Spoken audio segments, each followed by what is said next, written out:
Ok. Freestyle TV, freestyle guérison, freestyle mathématiques.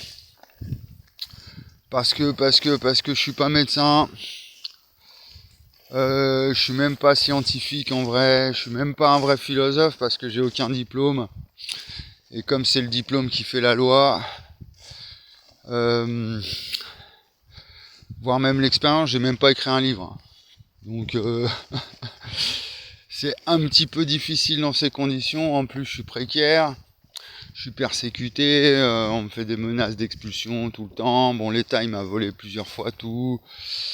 Les gens, ils prennent l'habitude de me marcher sur la gueule systématiquement. Donc, faut improviser, c'est pas facile dans ces conditions-là. Quand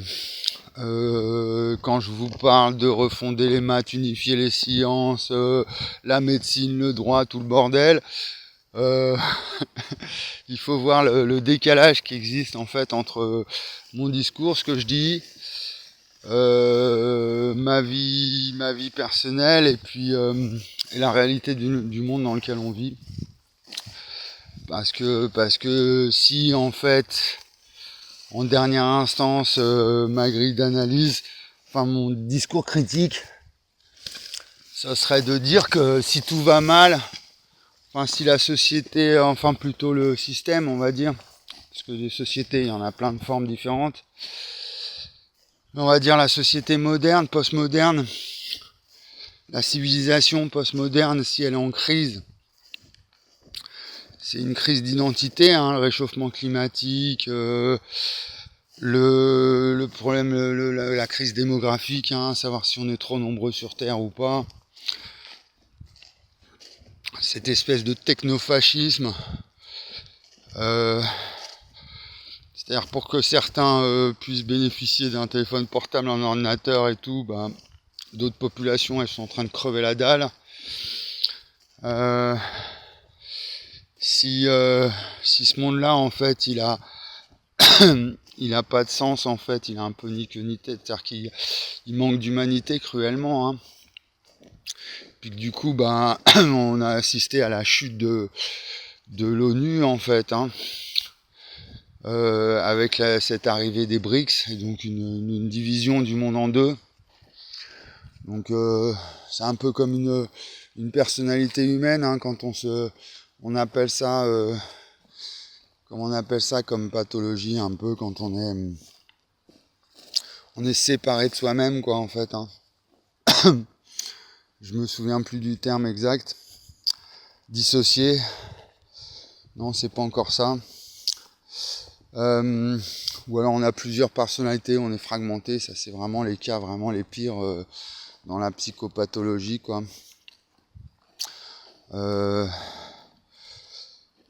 J'essaie de me rappeler du mot. Bref, il y a une crise en fait, bon, de mon point de vue, c'est vraiment une crise existentielle. Existentielle dans le sens qui suis-je, donc c'est métaphysique en fait, qui suis-je, les trois questions de la métaphysique, et qui suis-je,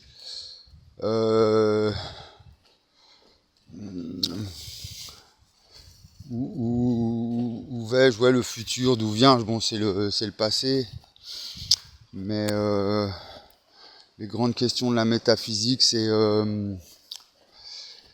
qu'est-ce que l'humain, qu'est-ce que Dieu, qu'est-ce que l'esprit, l'âme, tout ce qui est imperceptible, quoi. Donc qu'est-ce que le temps, Donc moi ce que je vous apporte en fait au départ, c'est vraiment on repose le problème. C'est pas que je vais créer un problème, c'est que je vais essayer de le définir un peu plus, de façon un peu plus précise, un peu plus correcte. C'est-à-dire que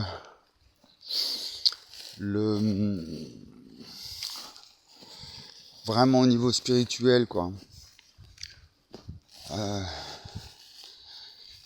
C'est-à-dire que c'est un problème de causalité en fait. C'est-à-dire que si on traverse une crise existentielle, c'est qu'on comprend pas la cause même de l'existence. Existence dans le sens mouvement, quoi, en fait. On existe, c'est-à-dire qu'on se lève, on sort de sa condition existare, donc on est en mouvement. Et s'il y a une crise existentielle, donc le mouvement de l'humain qui se retrouve un peu enfermé sur sa planète, il ne sait pas comment s'enfuir, et il se retrouve avec un problème démographique, de crise écologique, économique, d'injustice sociale, les riches qui s'enrichissent de plus en plus de pauvres, il y a un fossé qui se creuse, donc une division en deux comme ça, et puis une angoisse qui grandit au fur et à mesure du temps.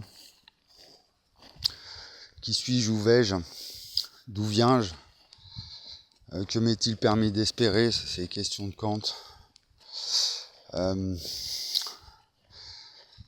Donc quand on parle de métaphysique, méta c'est au-delà, donc c'est au-delà de la physique. Et donc tous les agnosticiens et les matérialistes là qui veulent évacuer la question de Dieu, je pense par exemple à Jean-Gilles de Bayonne, qui a un groupe en physique quantique, qui est quelqu'un de très intelligent. Et j'ai essayé il y a quelques années de ça, il y a pas mal d'années déjà, mais je l'ai vu encore dernièrement sur Facebook, donc faire des petits commentaires à la con. Donc dès qu'on abordait la question de Dieu dans son groupe, on se faisait systématiquement évacuer. Hop, du balai. Donc non, il faut pas faire de séparation entre la question de la croyance et la question des sciences. C'est un fake de faire ça, c'est une erreur. Une erreur ontologique, quoi, une question de l'être, l'ontologie. Donc de vouloir séparer le croyant du savant. Bien sûr que toute forme de savoir et de science donc repose sur un flou, sur une métaphysique, c'est-à-dire que la physique elle peut exister en tant que telle, en tant que je parle de la méthode scientifique, du discours des équations de la physique, elles ont un socle, même si ça nous... C'est-à-dire qu'on a besoin d'être rassuré, on a besoin de certitude, on a besoin de quelque chose de dur, mais désolé, c'est comme ça, l'esprit humain, il repose sur un espèce de vide, un néant, quelque chose d'inexplicable, et après tout est construit partant de là. Donc je vous renvoie par exemple à la monadologie de Leibniz, critique de la raison pure au fondement de la métaphysique de Kant. Je vous renvoie à la métaphysique de Descartes, discours sur la métaphysique, sur la méthode.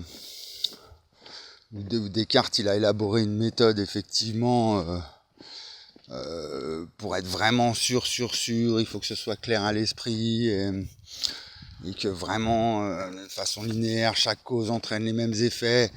Bon, mais nous cette méthode, à un moment je vous compare à une secte du cartésianisme avec le gourou de la secte, c'est Descartes. Lui, il a élaboré toute une critique, un discours sur la métaphysique, je crois qu'il l'a même pas publié de son vivant tellement il flippait de la condamnation de l'Église. Je suis pas sûr, mais je crois que c'est un peu ça l'histoire. Donc tous, même Newton, Newton était très... j'ai entendu derrière moi encore qu'il a bossé toute sa vie sur l'Apocalypse, ou je sais plus, les évangiles, l'Apocalypse, et puis il était franc-maçon, bon. Après la franc-maçonnerie, on va pas partir là-dessus, parce que j'ai vu, il y a un gars, alors petite parenthèse, un tout mignon, un petit minet là, qui fait de la pub, c'est vraiment de la promo, quoi, pour la franc-maçonnerie, sur YouTube. Genre, mais non, les francs-maçons, détrompez-vous, ils sont pas là pour vous enrichir, pour s'enrichir, ils cherchent pas le pouvoir, c'est simplement des gens qui veulent pour le bien de l'humanité, blablabla. Lol, c'est du marketing, hein, comme tout le reste, donc la pub vous ment. Hein. Donc, moi je publie sur Facebook, YouTube, c'est le temple, hein. C'est le temple du marketing, du mensonge, de la manipulation pour le marché, faire tourner l'économie de marché, l'idéologie. L'idéologie, c'est un concept très difficile. Moi, j'ai mis des années à comprendre ce concept-là. L'idéologie, publicitaire, marchande. Bref. Le but, c'est que, en fait, quand on parle d'une croyance, donc une croyance en ce que vous voulez, en fait, c'est-à-dire que Dieu, comme le temps, on peut lui donner n'importe quelle forme qu'on veut, si c'est la cause de toute forme, c'est la cause même de l'existence. Si on cherche l'existence de Dieu ou l'existence du temps, on peut bien lui donner la forme qu'on veut. Mais en science, effectivement, Feynman, Einstein, ils étaient un peu plus rigoureux qu'un croyant lambda.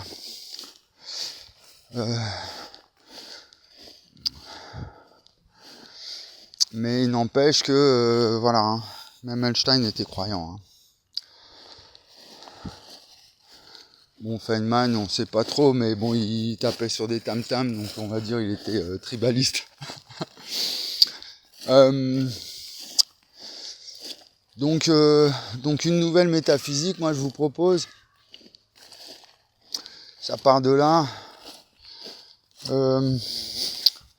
Après voilà, chacun, c'est-à-dire que moi je vais pas vous imposer une manière de croire ou de croire en telle ou telle chose. C'est chacun interprète le monde à sa manière en fait. Si on revient à l'école de Palo Alto, la cybernétique, il faut voir l'humain un peu comme une machine, hein, avec un input et un output. Puis entre les deux, il y a une boîte noire, hein, ça fait du bruit quoi. Hein. Quand on connaît la nature du réel, hein, avec ce qu'on sait aujourd'hui, les atomes, les électrons, les molécules, et le corps humain, comment il arrive à dire je, moi.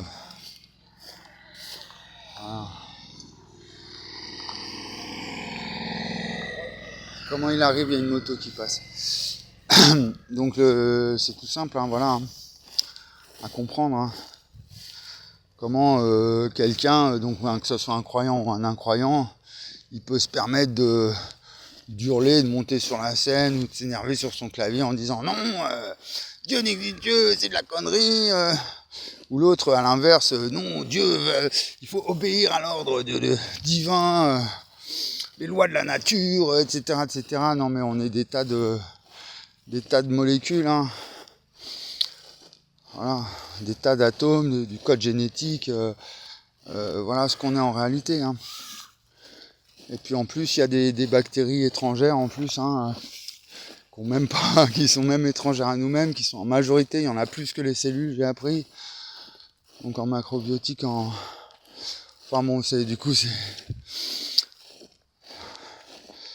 ça devient vraiment compliqué. Quel est notre rapport entre nous? Voilà. Là. Donc voilà.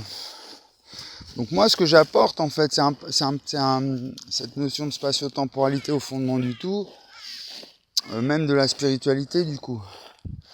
C'est vraiment quelque chose... ça va au-delà même de la croyance ou des sciences. Hein. C'est vraiment la connaissance. C'est vraiment le champ de la connaissance là sur lequel je travaille. Et donc c'est pas du messianisme, hein, c'est de l'épistémologie. Hein. Donc je vous renvoie au cercle de Vienne, à ses préoccupations, hein, Karl Popper et puis Maurice Schlick, qui avait écrit un livre qui s'appelle La théorie générale de la connaissance en début du XXe siècle. Et c'était ça un peu sa préoccupation. Sur quoi appuyer la connaissance pour faire progresser à l'époque, c'était le début de la relativité. E égale MC2, on découvrait tout ça, quoi. L'espace-temps le concept espace-temps avait été créé, quoi. Enfin, était en train d'être créé. Donc, il cherchait une théorie générale de la connaissance. Et puis après, les années 60, je reviens très souvent sur Morin, qui lui, il essaye d'élaborer une méthode, du complexe, pour comprendre vraiment la notion de système. Qu'est-ce qu'un système ? Donc voilà, quand on critique un système ou on essaye, que ce soit en sciences sociales ou en sciences physiques ou mathématiques, quand on revient sur les équations de Boltzmann ou la thermodynamique ou la chimie, qu'est-ce qu'un système ? Si on n'arrive déjà pas, on n'a pas le bon paradigme pour définir correctement la notion de système et d'interaction et du coup d'action même. Comment voulez-vous que les mathématiques, les mathématiciens, les physiciens, ils arrivent à élaborer des équations qui sont en phase avec la réalité à la fois humaine et physique. Si nous, les humains, on n'a pas encore posé le problème correctement, en fait. Donc moi, ce que je vous apporte, c'est vraiment pas les solutions comme ça, comme un paquet cadeau, une promotion en tête de gondole. C'est vraiment, je fais émerger les questions. Je soulève le problème. Et je suis pas là pour foutre la merde, je suis là pour vraiment éveiller les consciences et que le problème il soit traité de manière la plus collectif qui soit déjà, et puis de façon rigoureuse et efficiente, qui a des effets sur le réel. Et du coup, on sorte un peu de cet obscurantisme et puis de cette idéologie qui détruit nos esprits et la nature, qui respecte pas la matière non plus. Donc je parle de... Là, j'ai entendu que le scrolling, en fait, ça fait comme l'alcoolisme. C'est vraiment, ça crée de l'addiction. Ça détruit nos neurones presque. Ces réseaux sociaux hyper stimulants, là, Instagram, TikTok et compagnie, ça nous déconnecte. Après, au niveau du concret, on voit la nature qui se dégrade, la perte de la biodiversité,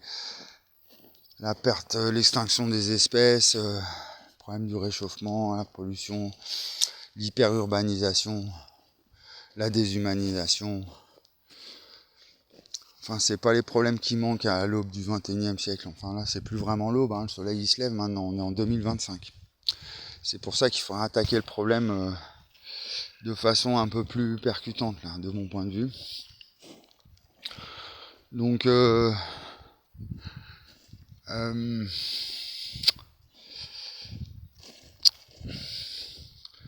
j'ai interpellé hier sur son compte YouTube un mathématicien très compétent, apparemment à la retraite un peu, donc en plus il a l'expérience, donc Phil Caldero, et il nous a fait une petite vidéo où il joue du piano de manière très émotive. Donc du coup j'ai saisi un peu l'opportunité de l'aborder, non pas par le côté rationnel de son esprit, mais par le côté sensible du coup de l'artiste. Comme il arrive à la fois à être musicien et mathématicien, il a son côté artiste. Comme Einstein avec son violon. Donc voilà. Pourquoi établir pourquoi on en est là comme ça à faire C'était le problème qu'avait posé Morin, la parcellisation de la connaissance, la séparation entre les disciplines et entre les... C'est ça qui nous déshumanise. encore plus fondamentalement que la société de marché, hein, d'après moi. Hein. C'est vraiment un problème de paradigme. Hein. C'est-à-dire que on va considérer que l'artiste, hein, n'est pas le même homme que le scientifique, quoi. Alors qu'on voit très bien que dans la réalité, c'est tout à fait l'inverse. On peut être à la fois un artiste sensible, très sensible, et puis en même temps quelqu'un de très rationnel et très rigoureux. Mais dans notre imaginaire moderne, on va imaginer un artiste un peu qui est un peu perché, qui sait pas trop, il est dans ses rêves, il est rêveur, et puis le mathématicien qui est très concret, qui est dans l'industrie, dans le dur. Alors que non, c'est le même homme, hein. Ou femme, hein. C'est le même individu, hein. C'est la même personne. Donc ce serait la magie, cette magie, le fait que tout soit mélangé, et qu'en même temps il y a une logique très déterministe, très dure dans la nature, qu'en même temps il peut y avoir une confusion totale, des paradoxes de tous les côtés, des contradictions. Ce serait cet effet-là, la spatio-temporalité, c'est-à-dire qu'il n'y a que de l'espace, donc il y a un totalitarisme, quelque chose de total, quoi. Enfin, totalitarisme, c'est en politique plutôt, mais pour essayer de comprendre aussi ce phénomène de totalitarisme qui nous arrive, qui revient tout le temps, même quand on s'en débarrasse, ça revient. Dans les grandes puissances, les gros, bon, c'est vraiment un problème pour nous tous. Donc cet aspect total, ce serait l'aspect unique, hein. C'est-à-dire que aussi le fait que nous-mêmes, dans notre corps, nous sommes un totalitarisme. C'est-à-dire qu'on arrive à dire je, moi, alors qu'on est composé de millions de milliards de cellules, de bactéries, d'atomes. Et on arrive pourtant à dire je, c'est-à-dire à tout unifier en une. Donc c'est un espace. Et quelque chose de total, mais comme il y a le temps qui cause le mouvement, pour chaque molécule, chaque atome, chaque cellule, chaque électron, chaque quark, hein, ils ont tous leur petit temps propre. Donc c'est la phrase où je disais le même est au temps ce que l'espace est à la différence, c'est-à-dire qu'il y a un seul espace qui détermine l'ensemble du système, hein, pour revenir sur la définition d'un système, mais le fait qu'il y a un temps déterminisme pour chaque chose,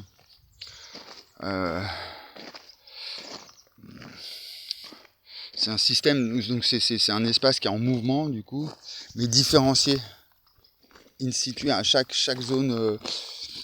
Il se passe une différence. Bon, du coup c'est tout le problème de la mesure, il est là. Hein. C'est comment saisir le mouvement. Hein, le problème qu'on a au niveau du mouvement brownien, de l'effondrement de la fonction, de la catastrophe ultraviolette, tout ça. Tous ces problèmes-là qu'on a en physique et dans la mesure. Donc il nous faut un paradigme vraiment global de chez global, qui puisse s'appliquer dans le détail, de chez détail, jusqu'à la constante de Planck. Et jusqu'à la moindre petite pointe de lumière dans l'univers, toute forme de mouvement détectable. Il nous faut, et puis en passant par nous-mêmes, par notre corps, il nous faut un paradigme unificateur. Donc ce serait plus un concept un peu fourre-tout, élastique comme ça, l'espace-temps, dans l'espace-temps, avec l'espace-temps courbe et tout. Ce serait vraiment un univers à une dimension. C'est Lise Moline, hein, qui propose ça, un univers à une seule dimension. Mais comme il est en mouvement, et donc c'est un seul temps, mais qui se différencie par chaque petit bout d'espace.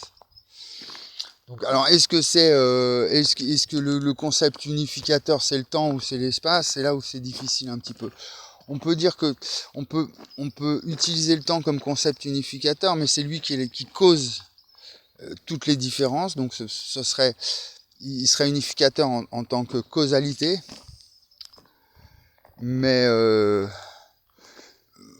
cause-conséquence, mais dans les faits, quand on vérifie, sens, forme, fonction, quand on vérifie dans les faits, en fait, l'espace il est toujours donc le temps il est spécifique à chaque espace, à chaque mouvement de l'espace, de petit espace, le moins de petit espace possible, le moins d'espace possible, il a un mouvement.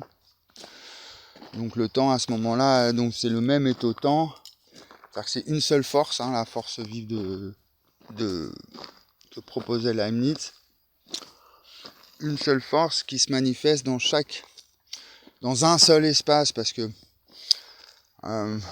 alors après l'espace on peut l'utiliser comme concept unificateur dans le sens où c'est la nature même de toute chose. Et puis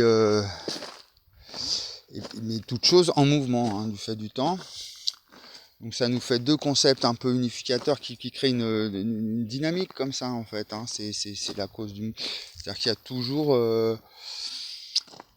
le concept espace-temps, il faut le voir un peu comme comme dans un système complexe. C'est les trois notions de Morin. C'est à la fois contradictoire, opposé, contradictoire, mais complémentaire. Donc c'est la dynamique même de toute chose.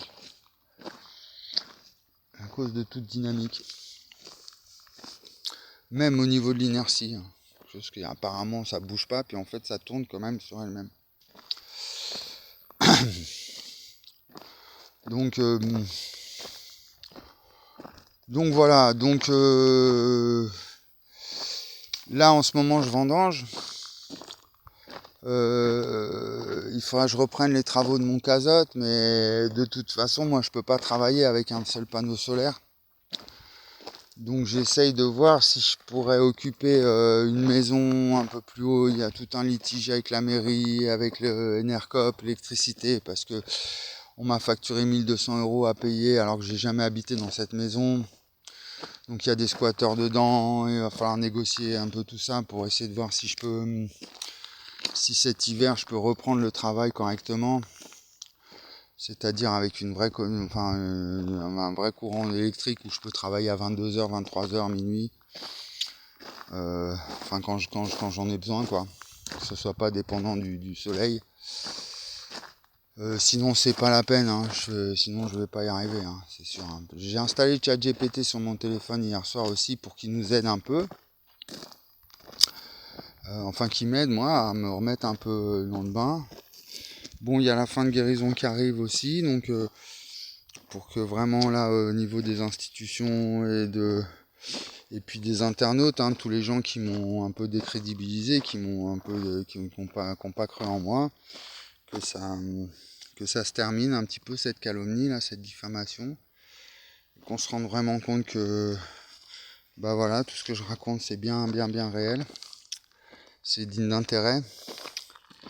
Et que du coup on puisse avancer sereinement, non pas dans l'angoisse ou la panique ou l'incertitude, le flou artistique, qu'on sente vraiment que il y a quelque chose qui nous attend et que on va y arriver à voyager dans l'espace, on va y arriver à sauver la planète aussi du coup, pour moi c'est la condition sine qua non, c'est-à-dire que si on veut réparer les dégâts qu'on a causés sur Terre, même s'il y en a qui sont irréversibles, que c'est irrémédiable, l'extinction des espèces, les espèces elles ont disparu.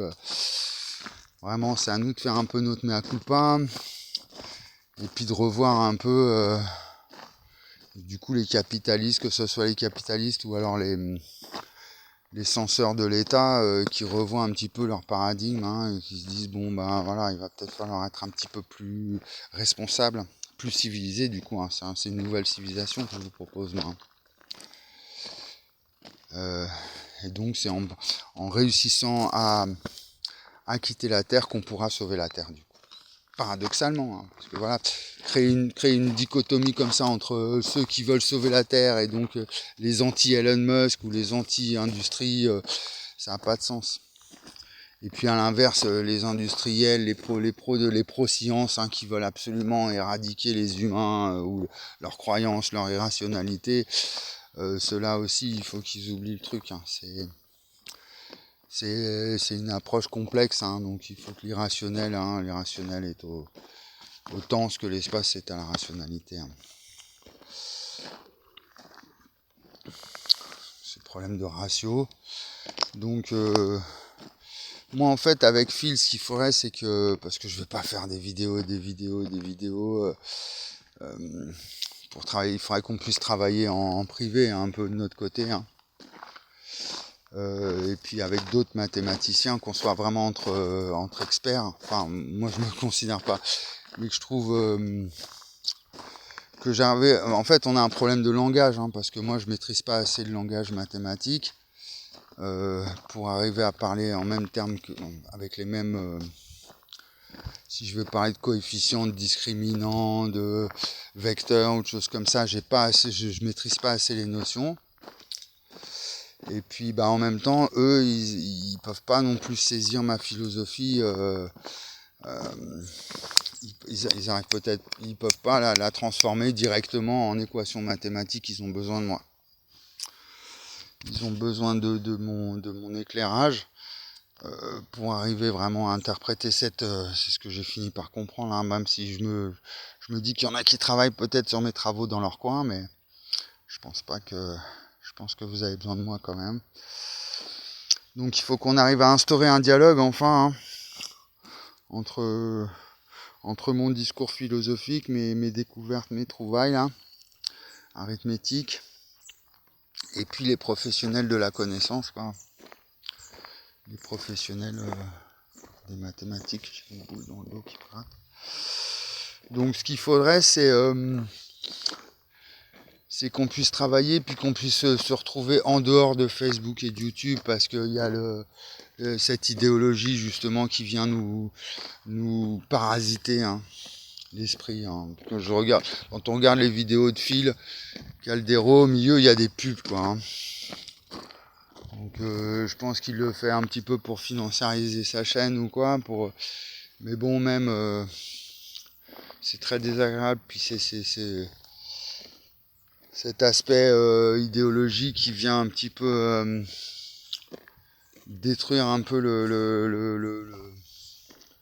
la concentration et puis la pureté de l'approche, quoi, en fait, hein. Vraiment, s'il s'agit de révéler l'algèbre pure, de refonder les maths là pour de vrai, de révéler la véritable géométrie arithmétique, c'est pas sur YouTube et sur Facebook qu'on va le faire, hein. Il faut le faire vraiment de façon très sérieuse, avec le soutien des institutions, hein, donc de l'État, des banques, et puis bien entendu des universitaires, de l'université, hein. Donc moi il est hors de question que je continue comme ça, comme j'ai fait les années précédentes. C'était bien les années précédentes, ça m'a permis effectivement de révéler, de faire ces découvertes. Mais là, par la suite, une fois que ma guérison est finie, il est hors de question que je continue de travailler comme ça, dans ces conditions, sur des réseaux sociaux marchands, hein, et publicitaires, hein. Je suis désolé, hein. Bien que je trouve que ce soit un bon modèle pour une nouvelle forme d'université, hein, universalisme, hein, une espèce d'université populaire, mais non pas à la Michel Onfray, mais plutôt vraiment que Internet. Bon, ils appellent ça la société de la connaissance, hein, mais bon, pour eux, c'est du business, hein. Ils ont évalué ça, je sais pas, 30 milliards de dollars de bénéfices. Enfin, ou le télétravail, ou le fait de pouvoir travailler sur son ordinateur. Bon, moi, je parle pas de ça, je parle vraiment d'une connaissance libre, ouverte, gratuite, pour tous. En plus, on voit comment l'école elle est en crise, hein. Là, il y a l'intelligence artificielle qui arrive, enfin, entre guillemets, hein, parce que c'est pas ça l'intelligence artificielle, mais on va dire le progrès de une espèce de Wikipédia interactif hyper rapide et puis dynamique. Donc là, on a vu déjà le Wikipédia, comment ça a pu, enfin cette approche même Internet, hein, comment ça a pu éveiller l'esprit des gens, la curiosité. Tu as une question à poser, tu vas sur Internet, tu as ta réponse, c'est quand même une révolution. Avant, il fallait fouiller dans les livres, il fallait avoir le livre, il fallait aller à la bonne page, il fallait demander à la bonne personne. C'était vraiment pas évident. Maintenant, il y a des forums, des trucs, tout ce qu'on veut, des sites, des vidéos. Donc elle est là, la vraie révolution, en fait. Elle est faite, hein. S'il y en a qui cherchent à faire la révolution, c'est trop. Ça y est, c'est fait. C'est la vraie révolution, c'est Internet, hein. C'est ça vraiment qui nous fait changer d'air, hein. Mais il nous faut un Internet quantique. Un Internet vraiment performant, vraiment en phase avec la nature, avec la réalité, ou qui soit vraiment écologique. Donc pour moi, un Internet quantique, c'est pas un truc encore qui vient additionner encore plus d'énergie que le deep learning. Non, au contraire, pour moi, ces data centers qui consomment énormément d'énergie, c'est une gageure. On va dans le mauvais sens. Au contraire, si on arrive vraiment à faire fonctionner le qubit de façon efficace, aussi performante qu'un bit classique dans nos ordinateurs actuels, là, bon, à mon avis, au niveau du coût énergétique, ça va vraiment réduire le coût. Bon, le problème, c'est les puissants là-haut, ils se font tellement de fric avec le pétrole, le gaz, le nucléaire, bon, eux, ça les intéresse pas du tout, une technologie vraiment écologique et puis respectueuse de l'humain et de l'environnement. Comment ils vont se faire du fric après? Moi, je leur dis, vous inquiétez pas, on trouvera toujours moyen de se faire de la thune. Surtout si on peut conquérir l'espace. Derrière, vous allez trouver des solutions de nouveaux minerais, des planètes à conquérir, des trucs, des bases aérospatiales à construire, des cités interstellaires. Donc, il y aura toujours moyen de se faire du blé. Mais pas de façon... j'ai entendu quoi? Oh, ils ont découvert au Groenland des nappes de pétrole, mais vraiment du pétrole brut, comme encore plus qu'en Arabie Saoudite.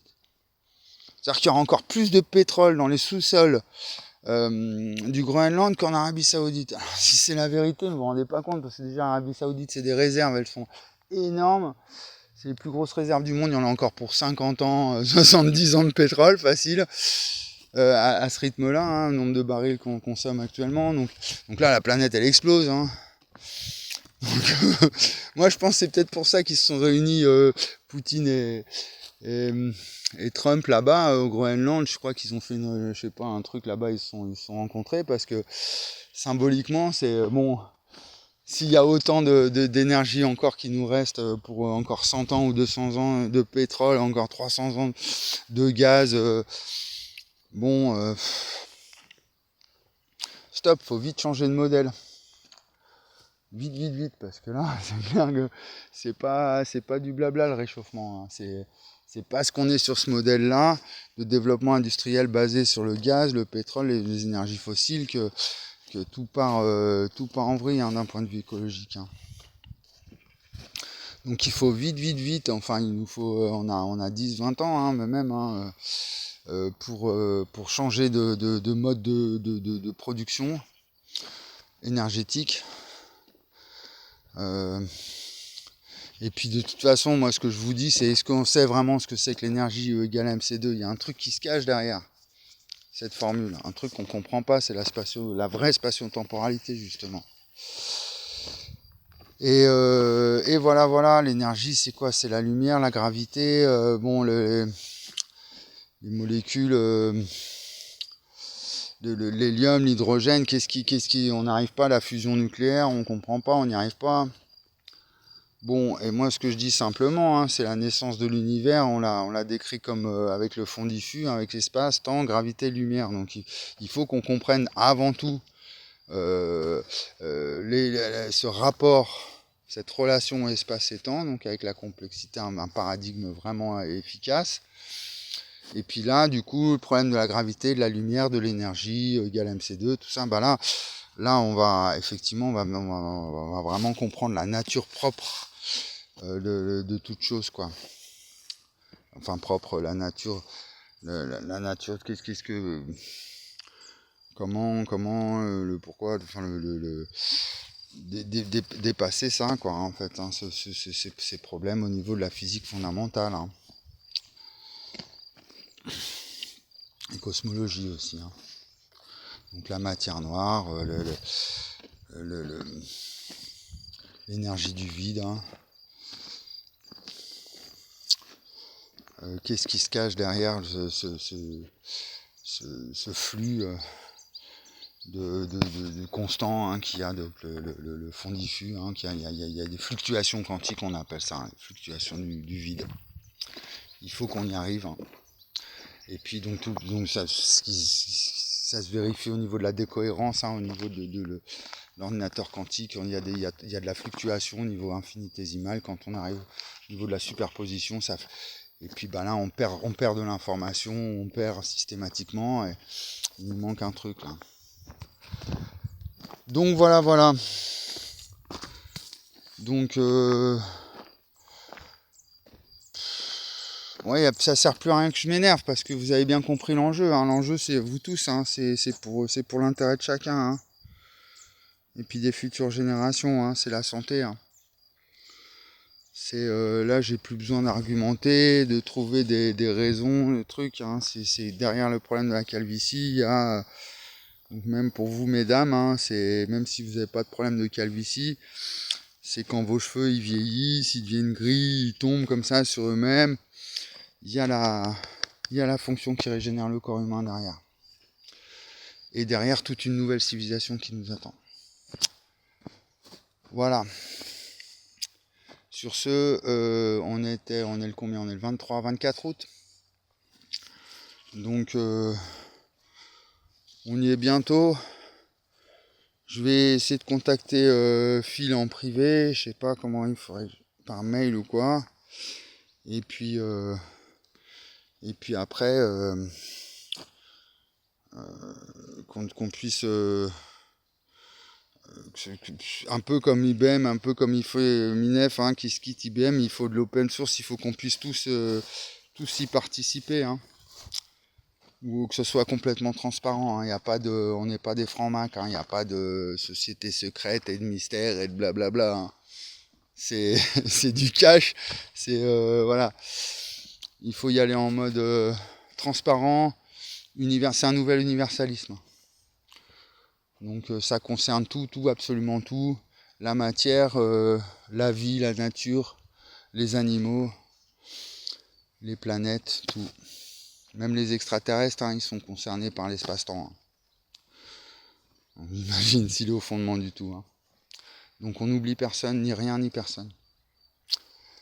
Voilà. Sur ce, à bientôt.